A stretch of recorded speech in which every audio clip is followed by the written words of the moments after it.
दूंगा तब तक मैं चैन से नहीं बैठूंगा। और अगर मैं ऐसा न कर पाया तो अपने आप को गोली मार के आत्महत्या कर लूंगा। ये बाबा साहब का जो प्रण था 23 सितंबर, जिसे कहते हैं संकल्प, 23 सितंबर 1917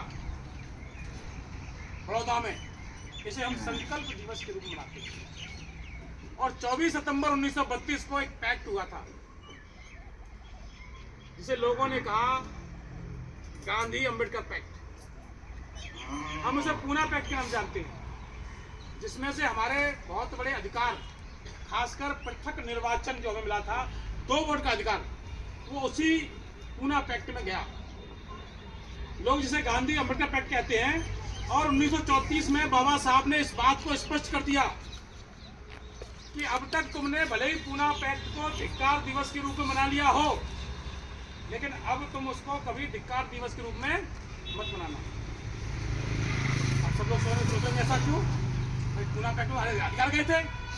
तो बाबा साहब कहते हैं कि इसलिए मत मनाना क्योंकि पूना पैक्ट वाले दिन यानी 24 सितंबर को हिंदुओं ने तुम्हारे अस्तित्व को स्वीकार कर लिया था।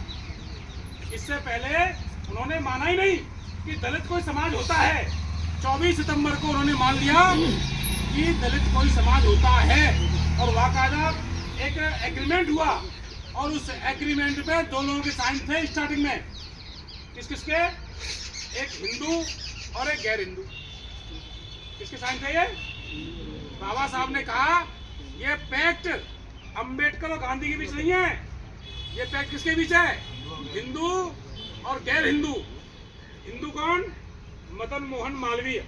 हिंदुओं का प्रतिनिधि कौन था? मदन मोहन मालवीय, उसके हस्ताक्षर में पहले। और गैर हिंदू कौन? गैर हिंदू कौन? डॉक्टर भीमराव अंबेडकर।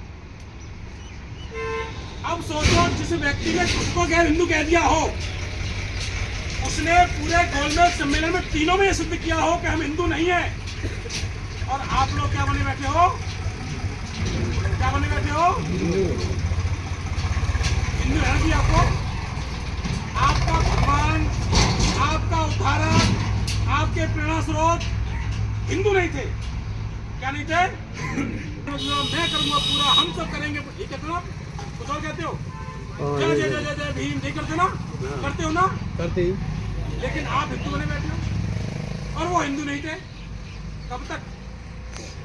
इस चीज को समझो। इस सरकार ने अब तो हिंदू बनाने का प्रयास अब से नहीं, आजादी से पहले शुरू किया।